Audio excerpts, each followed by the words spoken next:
It's Friday, October 9th, 2009, and it's got to be 420 somewhere in the world. I'm your host, Radical Russ Belville. Produced and distributed by the National Organization for the Reform of Marijuana Laws in Washington, D.C., this is your NORML Daily Audio Stash, the growing truth about cannabis.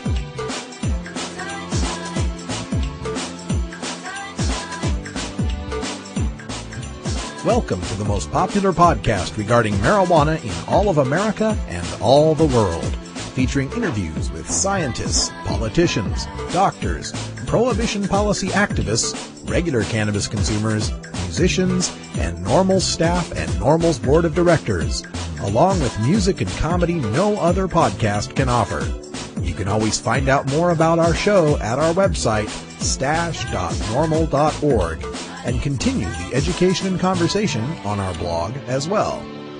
We're ending marijuana prohibition with education, one listener at a time.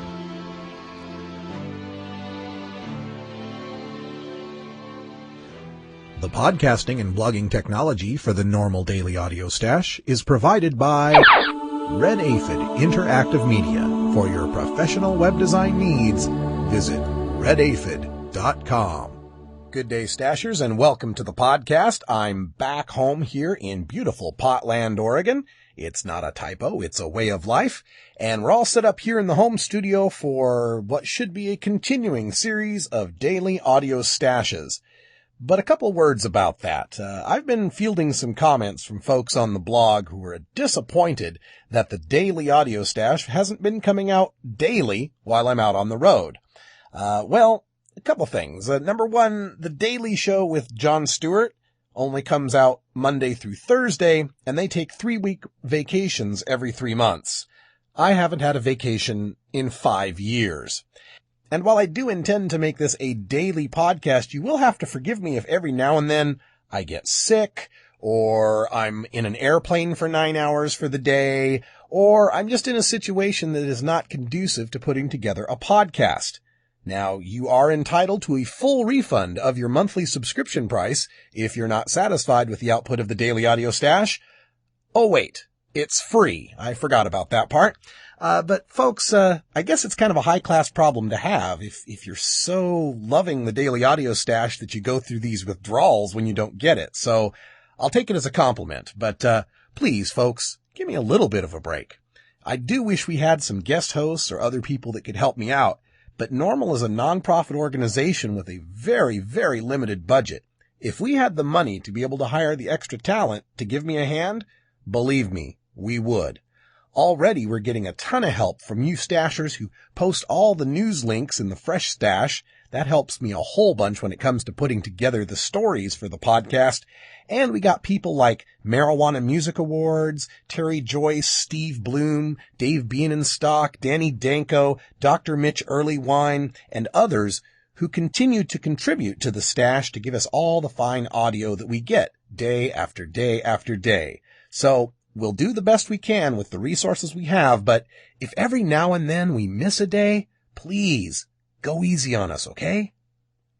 It was quite a fun trip going from Boston to Washington, D.C. to San Francisco for the conference, back to Portland, and then out to Madison, Wisconsin, and then finally the University of Central Florida in Orlando. You can check out some of my pictures from all of these trips at my Picasa web.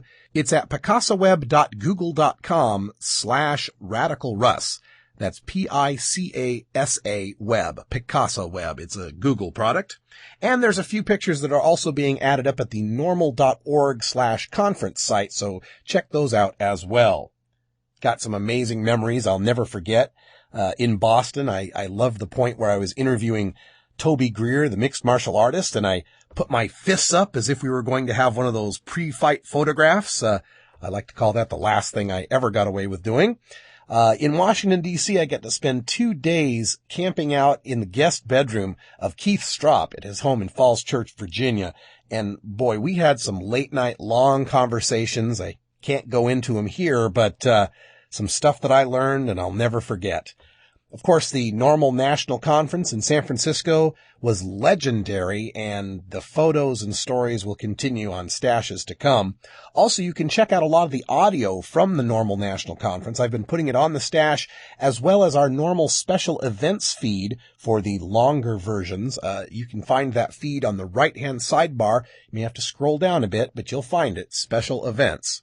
Then it was out to Madison, Wisconsin, and while I was there, I took a road trip out to Lambeau Field in Green Bay. That was a dream come true for me, getting to see the turf, the frozen tundra, the Lambeau Leap, the skyboxes, the statues. It was all quite amazing for me. And being in Madison for my first Great Midwest Harvest Fest, getting to meet Gary Stork and Jim Miller and Jackie Rickert and Nate Peterman from the new Milwaukee area NORML. Great fun was had by all. Until the Monday Night Football game when we played our former quarterback, and, well, that wasn't such a good day for me. Then it was off to University of Central Florida in Orlando, and I'm telling you, these college kids in Orlando, Florida have got their stuff together, hosting their NORML booth every day in the Florida heat outside of the Student Union building, bringing in speakers from LEAP and NORML and other organizations, and I'm proud to announce, probably the first to announce nationally, that the University of Central Florida NORML's chapter president, Tyler Smith, just got elected to the Student Senate. Hopefully that will help them to get some of their initiatives passed through the student government. All in all, a great trip and more trips coming up, so stay tuned and we'll let you know when I'll be in your neck of the woods. Also, big thanks to all the stashers out there on the road who helped me out during my times of need, most especially Mr. Spoff outside of Dulles Airport, getting me a bite to eat when I desperately needed it, and a few others out there. You know who you are. It only comes twice a day, but I don't care. It's 4:20 somewhere. Checking out our NORML Cannabis Community Calendar, which you can find out at norml.org/calendar. Tonight, the Cannabis Common Sense TV show will be on Ustream.tv. Broadcasting out from Portland, Oregon. I'll be on the show again tonight as well, so check that out at 8 p.m. Pacific on Ustream.tv. For the weekend, Saturday, NORML of Waco is holding their monthly meeting at Papa Rolo's Pizza at 703 North Valley Mills Drive. Kansas City NORML is having a feature on cannabis education and enlightenment with a speaker from LEAP, Brian Leininger. This will be at the 1809 Troost in Kansas City, Missouri. Check out the locations, the maps, and the times by visiting our calendar, norml.org/calendar. And NORML Show Live will be featuring Dr. Mitch Earlywine in a cannabis science segment question and answer period. You'll get the chance to ask your questions live to Dr. Mitch Earlywine by dialing 347-994-1810 between 9 and 11 p.m. Eastern Time this weekend, this Saturday night, at live.norml.org. To round out the weekend on Sunday, Philly NORML will be involved in the Making Strides Against Breast Cancer of Philadelphia Walk, which takes place at 26th Street and Benjamin Franklin Parkway in Philadelphia, Pennsylvania. For more information, check out phillynormal.org. And to get your events on the NORML Cannabis Community Calendar, send me an email at stash@norml.org. A big calendar event coming up in a couple of weeks. I've been invited to participate in a panel at the Cypress Hill Smokeout in San Bernardino, California on the weekend of October 23rd and 24th. This will be hosted by Cheech and Chong and includes Slipknot, Cottonmouth Kings, Bad Brains, Sublime, Method Man and Redman, and of course Cypress Hill, among many, many groups to be there. Also on the legalization panels will include people like Adrian Curry, Steve Bloom, Shirley Halperin, and many more. So I hope I get to see some of you down there in San Bernardino. It's a NORML shout-out. Our shout-outs today go to locations that are just forming some brand new NORML chapters. Cheryl Schumann is putting together a chapter in Beverly Hills, California. If you're interested in that, send me an email. Also got an email from an activist in Boise, Idaho, my hometown, looking to put a chapter together. And we've got 2 new college chapters that are just about ready to be certified at the University of Virginia and at Arizona State University. For more information on any of those, send me an email at stash@norml.org. And if you'd like information on how to put your own chapter together, Same email address, stash@normal.org. Now, coming up on today's Daily Audio Stash, we begin with your hemp headlines, which includes a look from the Washington Post at how domestic marijuana production is hurting the Mexican drug gangs. Haven't we been saying that all along? And a huge bit of reefer madness from the California Police Chiefs Association as they've released their position paper on the decriminalization of marijuana. I'm going to tear that apart bit by bit. Today's my last day of producing the Daily Toker Tunes, brought to you by MarijuanaMusicAwards.com, and I bring you back some music from Orlando, Florida, that the kids at the University of Central Florida turned me on to, a group called the Supervillains, and this tune is called Resin. And we conclude with some more audio from the NORML National Conference, a snippet of the presentation given by Paul Armentano on the impact of legalization. You'll be able to hear the entire presentation coming soon on our NORML special events feed. All that and more coming up on your NORML Daily Audio Stash. Hello, I'm Paul Stanford from the Hemp and Cannabis Foundation, or THCF. Medical marijuana is legal in 13 states today, and THCF has clinics in 8 of those states. Our doctors help qualified patients obtain an authorization for medical marijuana in their state. Patients are eligible for medical marijuana with a history of either severe chronic pain and or nausea, cancer, AIDS or HIV, hepatitis, glaucoma, seizure disorders like epilepsy, chronic muscle spasms such as multiple sclerosis or asthma, neurodegenerative diseases such as Alzheimer's, and gastrointestinal disorders like IBS or Crohn's disease. If you or someone you know has one of these conditions, our doctors will help you obtain a permit for medical marijuana. THCF Medical Clinics has offices in Washington State, Oregon, California, Colorado, Hawaii, Nevada, Montana, and now Michigan. Call 1-800-723-0188 or go to the web at hemp.org or 1-800-723-0188.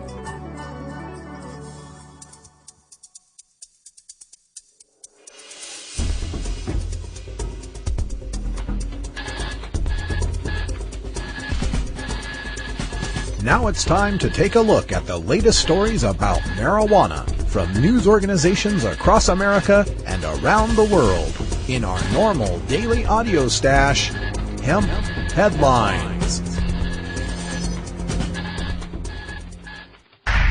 Rising domestic pot production threatening Mexican drug gang profits.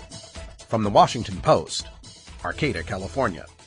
Stiff competition from thousands of mom-and-pop marijuana farmers in the United States threatens the bottom line for powerful Mexican drug organizations in a way that decades of arrests and seizures have not, according to law enforcement officials and pot growers in the United States and Mexico.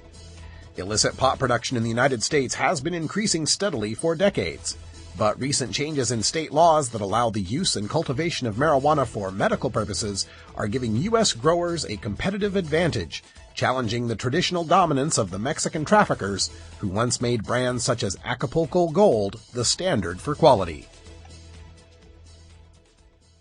Wait, are you telling us the limited legalization of marijuana has put more of a hurt on Mexican drug gangs than all that law enforcement expenditure on arrests and interdiction? Are you telling us that the best way to battle a supply and demand problem is to legalize the supply to satisfy the demand? While the trafficking of cocaine, heroin, and methamphetamine is the main focus of U.S. law enforcement, it is marijuana that has long provided most of the revenue for Mexican drug cartels. More than 60% of the cartel's revenue, $8.6 billion out of $13.8 billion in 2006, came from U.S. marijuana sales, according to the White House Office of National Drug Control Policy.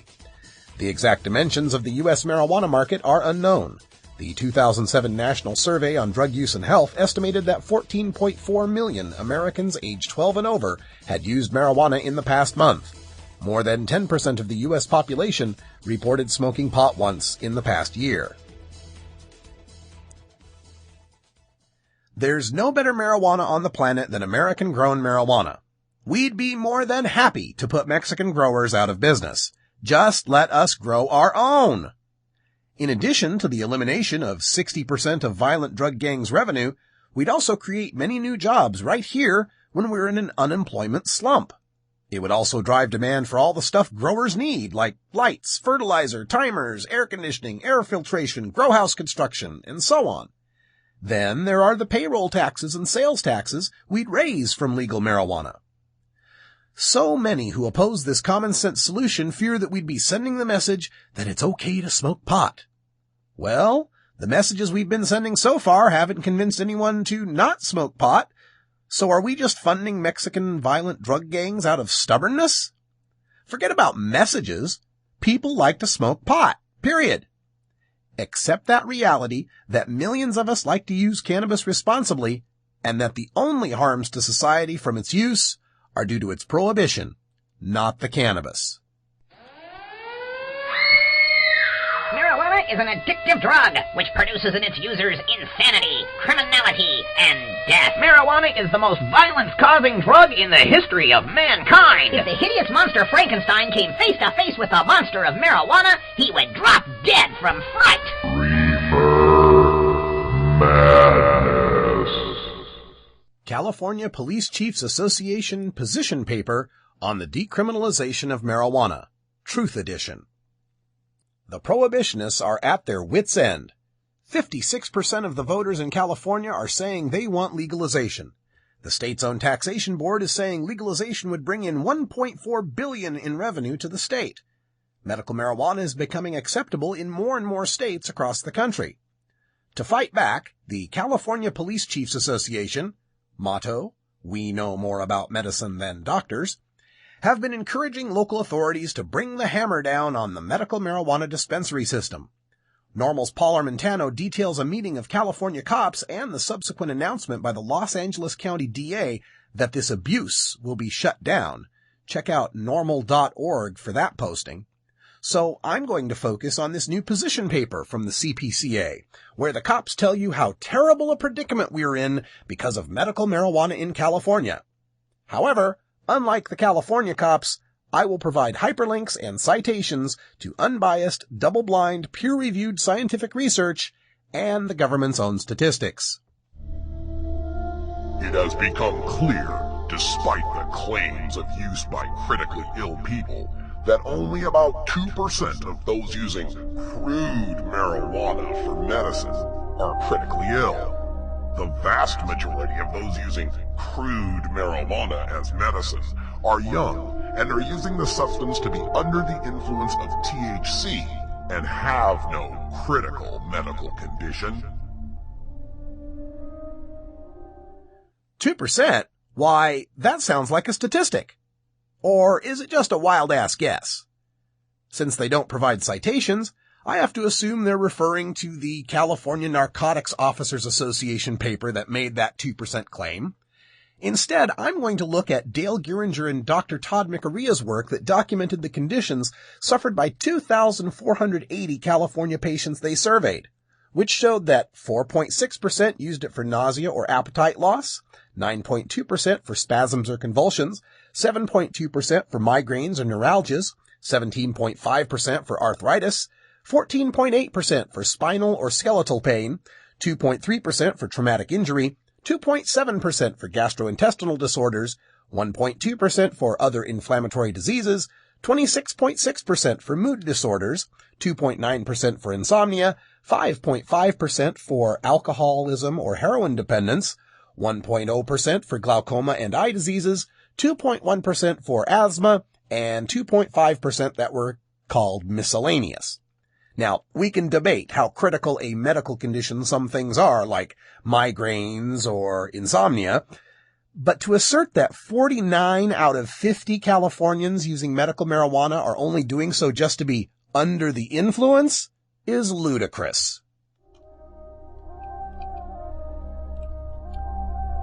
The use of marijuana for medicinal purposes parallels the use of experimentation with opiates for that purpose. Therefore, examining the development of the use of opiates makes a worthwhile comparison. Well, aside from the fact that an overdose of opiates can kill you and marijuana can't, that opiates are highly addictive and marijuana isn't, opiates are injected and marijuana isn't, you can get a prescription for opiates, but not for marijuana, and the development of each as medicine takes place in 2 different centuries, then sure, yeah, heroin and pot are exactly alike. Statistical data indicating the medical conditions identified as the necessity for a marijuana recommendation would suggest that marijuana is being abused by people who have no serious medical condition and simply like to be intoxicated on marijuana. Yeah, because in a cop's mind, chronic pain and psychological disorders aren't very serious. Marijuana is being abused by doctors who recklessly recommend use as their primary medical business. Well, reckless means marked by defiant disregard for danger or consequences. Since the patient can't overdose, where's the danger? The only defiant disregard happening is the doctors believing they have more medical expertise than cops. Marijuana is being abused by special interest groups who want to promote legal drug use in the United States. Who? NORML? We reform marijuana laws? ASA, who fights for safe access to marijuana? MPP, who works on marijuana policy? Now, you might have an argument with Drug Policy Alliance or LEAP, both of which champion drug legalization beyond marijuana, but by far the majority of special interest groups favoring legal drug use are focused on marijuana only. The claim that marijuana is not addictive is false and dangerous. Right, which is why none of us say that. We do say that marijuana is less addictive than other drugs, as does the Institute of Medicine, which finds 9% of marijuana users developing dependence compared to 15% for alcohol and 32% for tobacco. We also noted just this month a study in the Journal of Drug and Alcohol Dependence that characterized the withdrawal effects from cannabis as mild, short-lived, and subtle. The thought that a group of individuals would want to advocate for decriminalization of a substance that the state of California has deemed to be carcinogenic is alarming. The California EPA declared constituents of marijuana smoke to contain carcinogens, which again leaves me asking about vaporization, edibles, and tinctures, which eliminate all smoke. Furthermore, California EPA didn't assess whether marijuana smoking causes cancer, just that there were carcinogens in smoke. It's a subtle difference, but it is like noting that water contains 2 flammable gases, hydrogen and oxygen, and then printing explosion warnings on bottled water. When you try to prove marijuana smoking causes cancer, though, you find just the opposite. Dr. Tashkin's research showed no association between even long-term heavy cannabis smoking and lung cancer or chronic obstructive pulmonary disease. Other research shows an inverse association, that is, less risk, for marijuana smoking and head and neck and oral cancers. It is important to note that society is having a very difficult time dealing with our 2 legal drugs, alcohol and tobacco. Alcohol use has been documented that about 65% of the population are regular users, and it is attributable to 100,000 deaths per year. Tobacco use has been documented that about 35% of the population are regular users and is attributable to 400,000 deaths per year. And 1% to 10% of our society are regular users of cannabis, depending on how you want to define regular, and it is attributable to 0 deaths per year. Also, I'd note that we're, in fact, not having a very difficult time dealing with alcohol and tobacco. Drunk driving is down 9.8% from 2007 to 2008, and tobacco use is at its lowest rates ever. The $8 billion collected in tax revenues from the sale of alcohol does little to offset the nearly $200 billion in social costs attributed to its use. So then you're okay with collecting $0 in tax revenues from the sale of cannabis, doing nothing to offset any imaginary social costs of cannabis use. And since cannabis is less addictive than alcohol and tobacco, and since cannabis use doesn't cause a productivity-killing hangover at work the next day like alcohol, and since cannabis-using drivers are far safer than alcohol-using drivers, and since cannabis smokers don't get long-term expensive care diseases like cancer or COPD like tobacco smokers do, these imaginary social costs, if any, would be far, far less than alcohol and tobacco. And you're cool with that? Look, it's not as if nobody is smoking pot now, and suddenly under legalization we'll have a flood of pot-related costs. If there are pot-related costs, we're paying them now, and getting zero tax revenues in return. Much as we see in the use of other controlled substances, people who become addicted to marijuana and cannot afford to maintain their addiction will turn to crime in order to supply themselves with their drug of choice.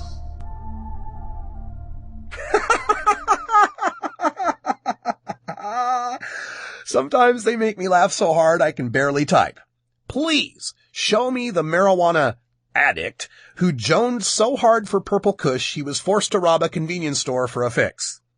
Then, explain to me how the post-prohibition $50 to $100 ounce of weed will lead him to robbery more than the current $420 ounce of prohibited weed does now. When a person examines the two known abused drugs in our society, alcohol and tobacco, from a public health standpoint, those two substances would be recommended today to be banned. Actually, banning alcohol was recommended in 1918, and we all know how well that turned out. But this is a common trick for the prohibitionists, to point out how awful alcohol and tobacco are and ask, do we really need a third awful substance to abuse? The key is to flip it on them. If we have two terrible substances that people abuse, why do we prevent them from choosing instead a third, much safer choice in cannabis? Studies show people that are forced into marijuana abstinence increase their alcohol intake. Dr. Todd Mikaria found many alcoholics who were able to stay off the bottle through cannabis use. If people had three legal choices, alcohol, tobacco, and cannabis, and the use of booze and cigarettes declined in favor of smoking pot, wouldn't that be a good thing?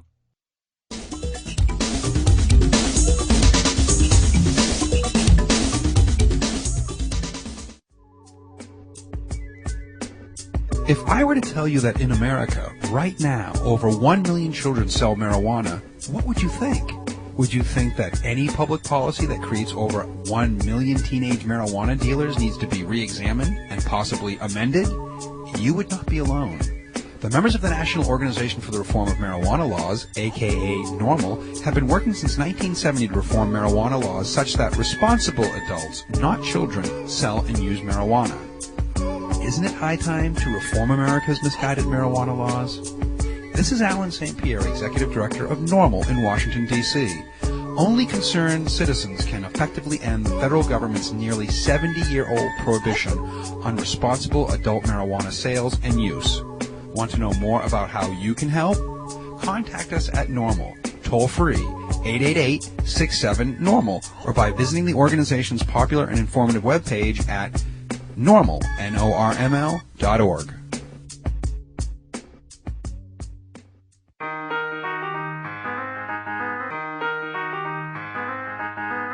The battle to end adult marijuana prohibition can sometimes seem endlessly frustrating and impossible to overcome. One way we bond as a community and draw strength to continue is by rejuvenating our spirit through art and music. The Marijuana Music Awards exist to recognize those sonic artists in all genres of music who feature a ganja-friendly message to motivate and inspire all the cannabis community. Our daily Toker tunes, brought to you by MarijuanaMusicAwards.com, feature the finest in blues, rock, jazz, hip-hop, rap, reggae, country, bluegrass, and dance music to enhance that 420 feeling while promoting the message of reform. To donate your song for possible use on the stash, enter it in the next Marijuana Music Awards contest today. While I was down at the University of Central Florida, I had the opportunity to hang out with a lot of these young college people, and they turned me on to some great tunes, my favorite of which was this band from Orlando, Florida, that they said was just awesome. They're called the Supervillains, kind of a ska, reggae, pop kind of outfit here, and they got a lot of songs that are marijuana related. You can check out more about them at myspace.com/therealsupervillains, and the tune I'm going to give to you now is one called Resin. Next week we'll be back with tunes from the Marijuana Music Awards. Tam will be back up and bringing you all the variety of tunes that are submitted to the awards. And if you want your tune played on the Daily Audio Stash, you gotta submit it to the Marijuana Music Awards. Just check them out, marijuanamusicawards.com. Here you go, time for some Central Florida music from Orlando. This is the Supervillains with Resin. Resin.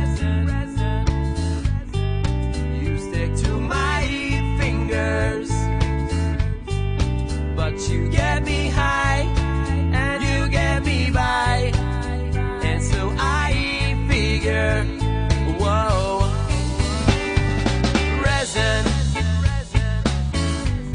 you burn from black to white, whoa, but you last real long when all my weed is gone, and so I figure, whoa.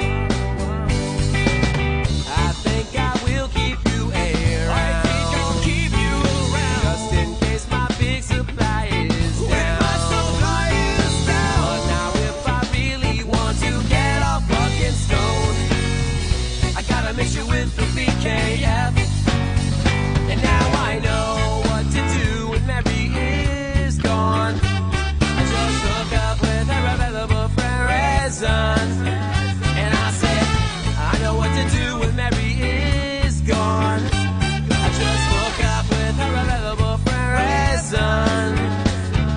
Heaven, the smell of your hair lingers.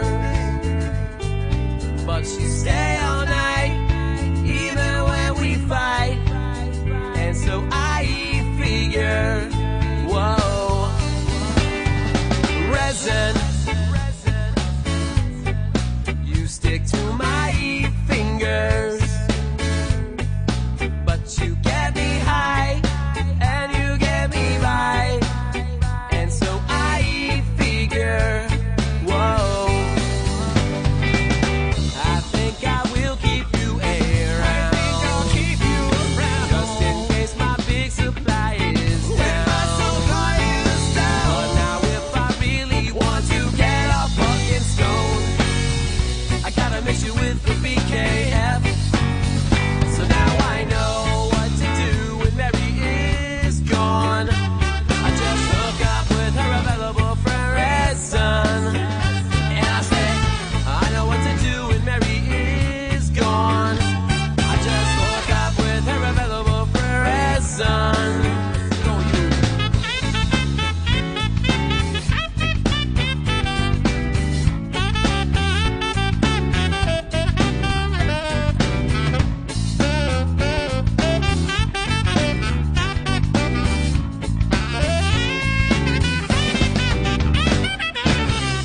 I know what to do when Mary is gone. I just hook up with her available friend Resin, and I said, I know what to do when Mary is gone. I just hook up with her available friend Resin.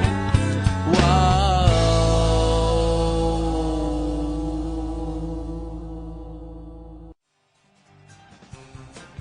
76% of Americans no longer support arresting and jailing marijuana smokers, and nearly as many support the medical patients having access to medical marijuana. And over 80% of our citizens now believe the war on drugs is an ineffective failure. So the question is, when will the government's misguided war on adult marijuana smokers finally end? When? Simple. When you and your like-minded friends, family, and coworkers get involved with an organization such as the National Organization for the Reform of Marijuana Laws, also known as NORML. My name is Keith Stropp, and I founded the organization in 1970. Contact us at NORML, toll-free, 888-67 NORML, or by visiting the organization's up-to-date webpage at www.normal.org.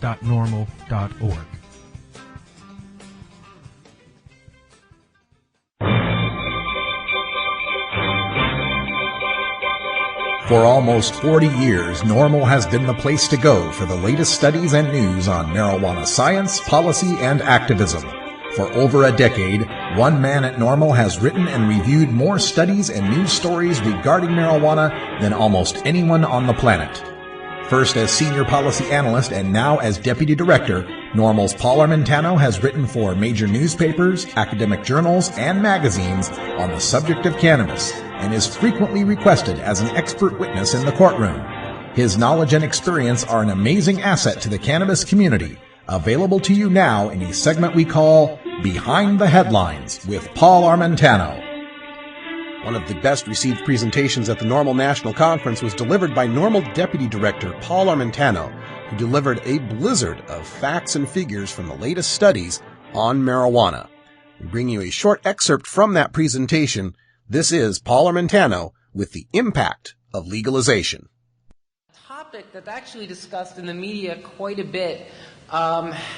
It's one of these things that, you know what they say, if you say something enough, you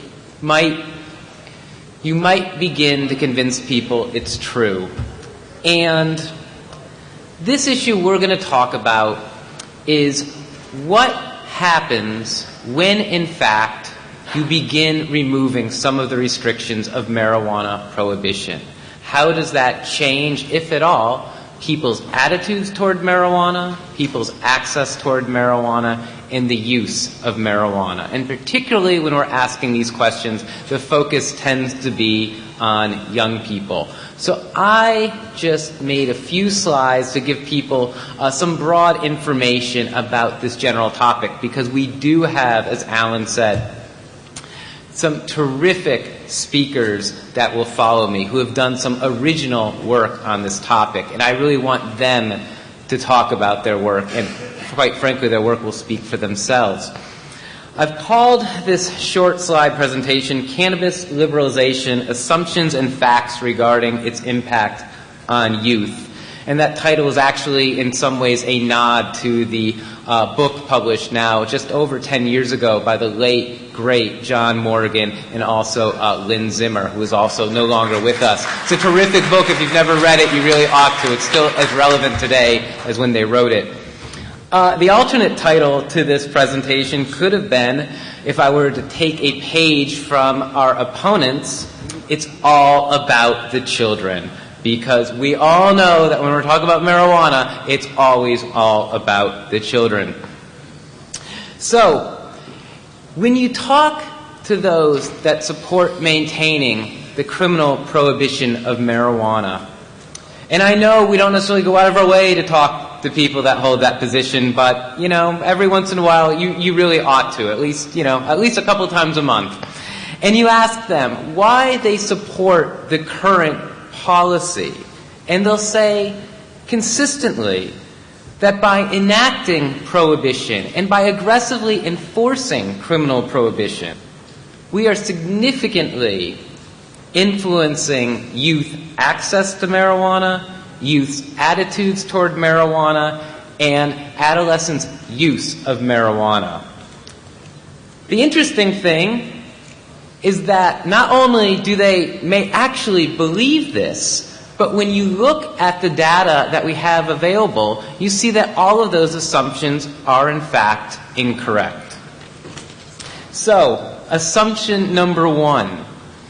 Prohibiting marijuana significantly limits adolescents' access to marijuana. It would seem to make sense on the surface until you look at what adolescents tell us about their actual access to marijuana. And we've been asking young people how easy it is for them to access marijuana going back to 1975.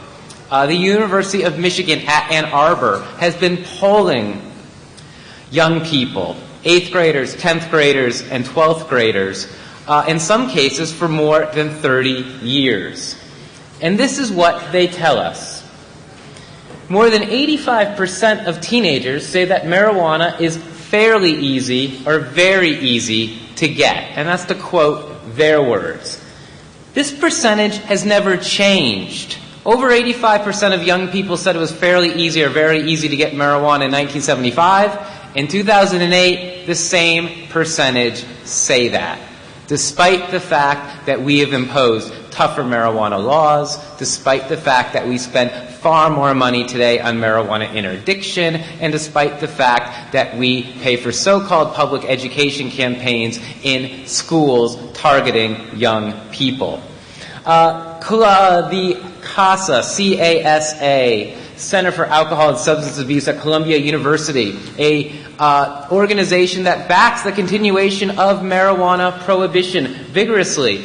They survey teenagers as well. And in 2008, they released a survey, this was actually just a few weeks ago, that said teens between the ages of 12 and 17 have more ready access to marijuana than they do alcohol. That is what the adolescents told them. In fact, that same survey, 40% of teens that were polled said that they can obtain marijuana within 1 day. 1/4 said they can obtain marijuana within 1 hour. That means that 25% of teenagers can access marijuana more readily than I can get a Domino's pizza when I call up and order it on the phone. Yet CASA has these results, and they still support the current system. The system that allows 85% of young people easy access to marijuana, and the one that says 40% of teenagers can get marijuana in 1 day. To put that in perspective, I grew up in the state of Connecticut. You cannot buy alcohol in Connecticut on Sundays, nor can you buy it on holidays, nor can you buy it after 8 o'clock at night. And one particular holiday weekend, July 4th, fell on a Monday. And the day before it was Sunday. And I did not get into town until after 8 o'clock on night on Saturday. As an adult, I did not have access to the legal drug alcohol for over 48 hours. That is the difference between regulation and prohibition. So what did we do? My friends and I got together, we got marijuana.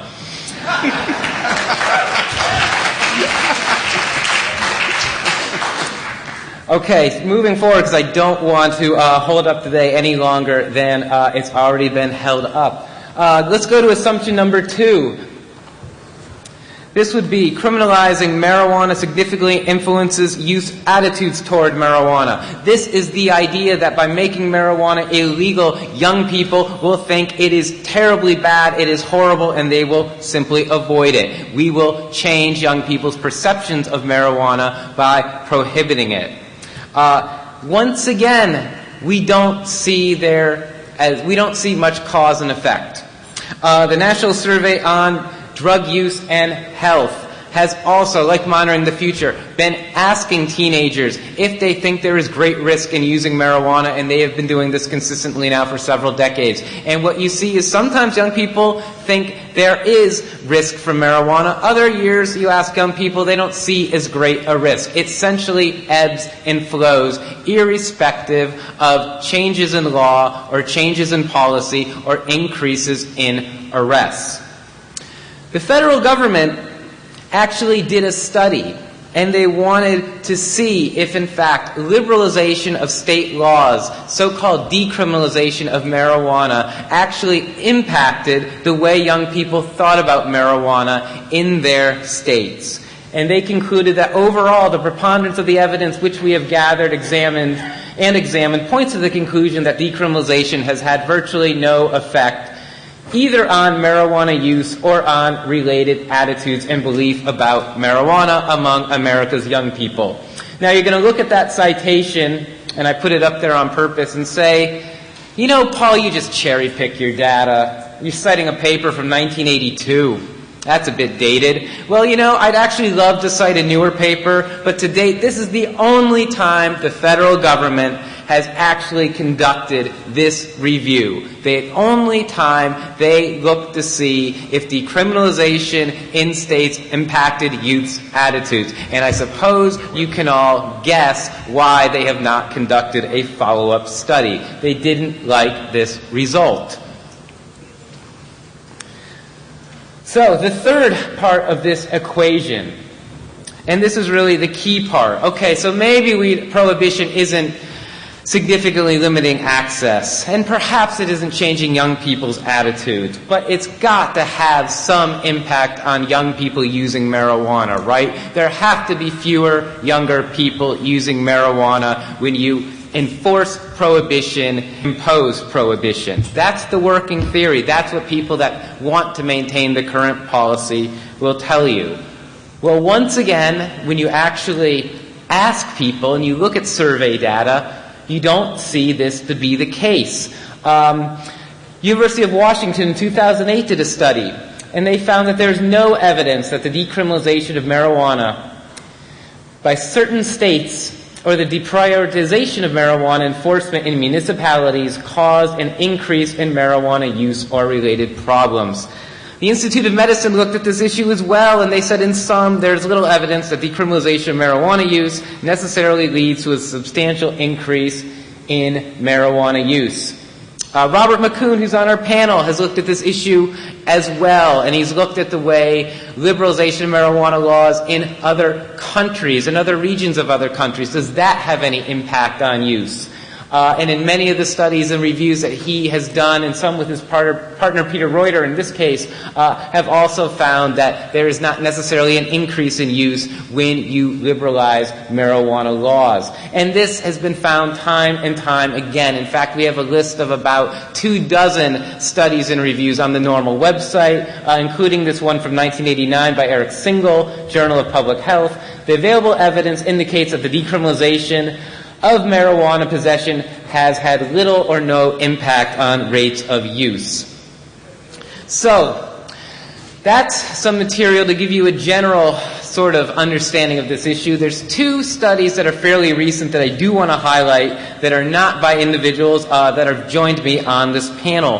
The first is from Bruce Simons Morton, who actually invited to be here and did want to be here. He did have a conflict and could not make it. This is a very impressive paper he and his colleagues put out from the National Institutes of Health earlier this year. They wanted to look at whether teenagers had different use rates of marijuana in the United States versus in Canada and versus in the Netherlands. And it wasn't by accident they picked those 3 countries. They wanted to pick a country like the United States that vigorously enforced prohibition. They wanted to compare use rates to a country like Canada that while marijuana is equally prohibited in Canada, the enforcement is not nearly as aggressive as it is in the United States. And then, of course, they looked at the Netherlands, where, in fact, there is a quasi-legal regulated system whereby individuals over the age of 18 can in fact legally access marijuana.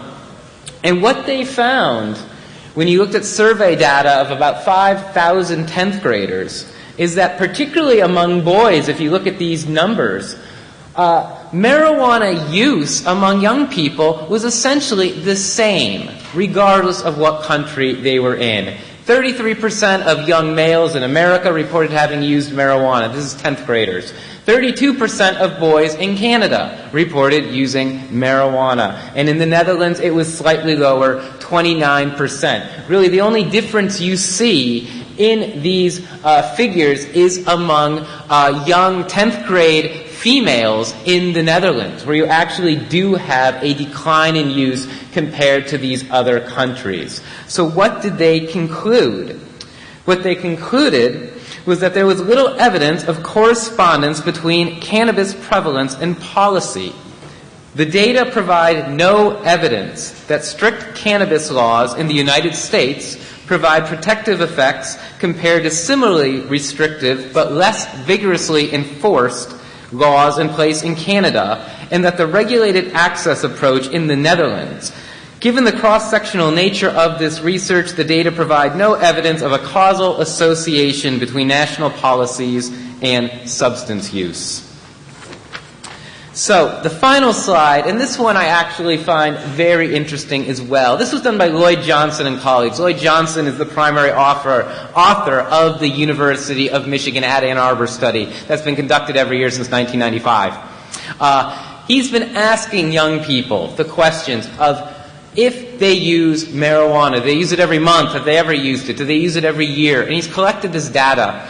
And I guess after 30 plus years of collecting this data and seeing that about 1 out of every 2 graduating high school seniors going all the way back to 1975 says they've used marijuana, he finally got around to asking the question, well, 1 out of 2 graduating high school seniors says they don't use marijuana. I wonder why. Maybe we should ask them.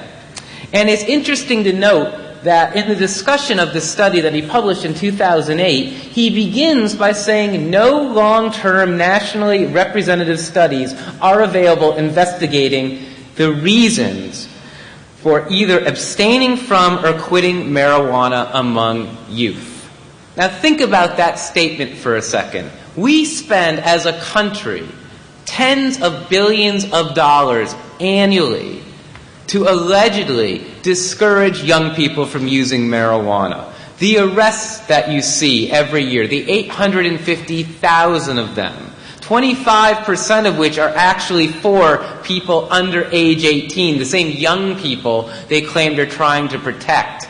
The ads that you see on television that we all joke and make fun of, and young people do too, even though they are the target audience. All of these efforts are allegedly to discourage young people from using marijuana. Yet we're to believe until 2008, no one ever took the time to ask those same young people who made a decision not to use marijuana, why didn't they use marijuana?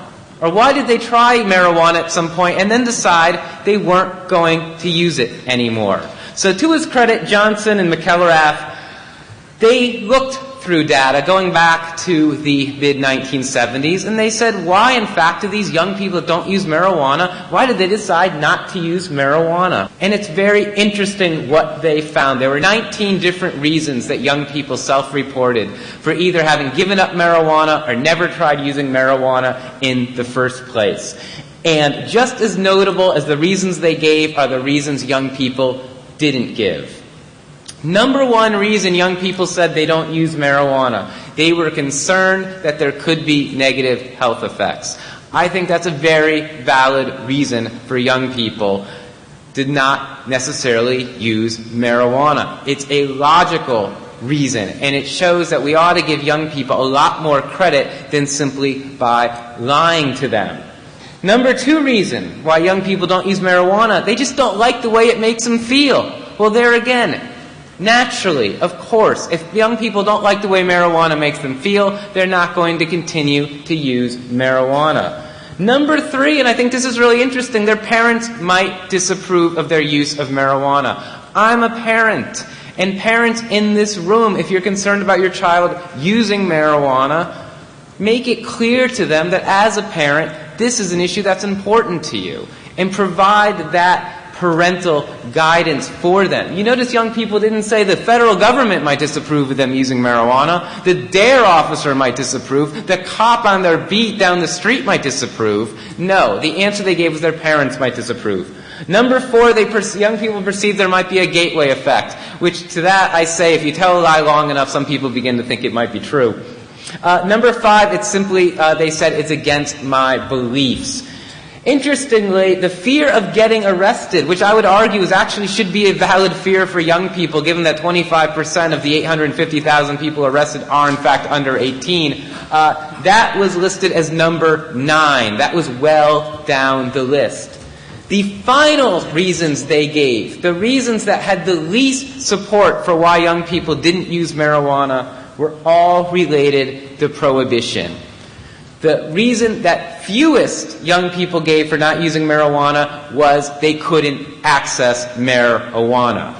The second least reason people gave was that it was too expensive, once again showing that access was not an issue at all. And as I noted here, this fear of getting arrested was also very low on the list. In short, all of the circumstances that our legislators have tried to provide through prohibiting marijuana, limiting access, raising the price, keeping out of the hands of young people. These were all the same reasons young people didn't give for why they didn't use marijuana.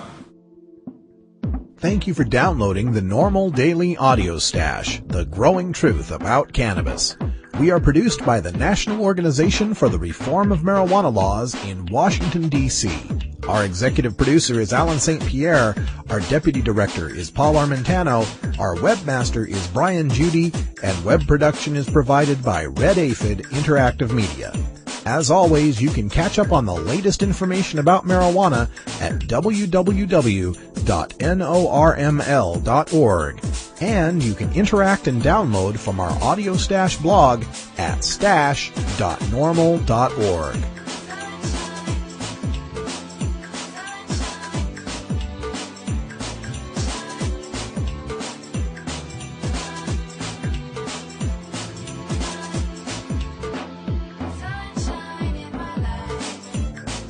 For everyone here at NORML, I'm your host, Radical Russ Belville, hoping all your harvests are bountiful and your encounters with law enforcement are non-existent.